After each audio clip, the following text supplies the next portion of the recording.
உன்கிட்ட ஏதோ சொல்லணுமா? கேட்குறியா? நேரமானாலும் எல்லாம் சரியாகவே நடக்கும்.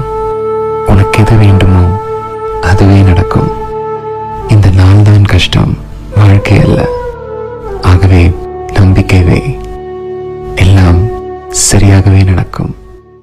கடவுள் உன்கிட்ட ஏதோ சொல்லணுமா? கேட்குறியா? நேரமானாலும் எல்லாம் சரியாகவே நடக்கும். உனக்கு எது வேண்டுமோ அதுவே நடக்கும். இந்த நாள் தான் கஷ்டம்,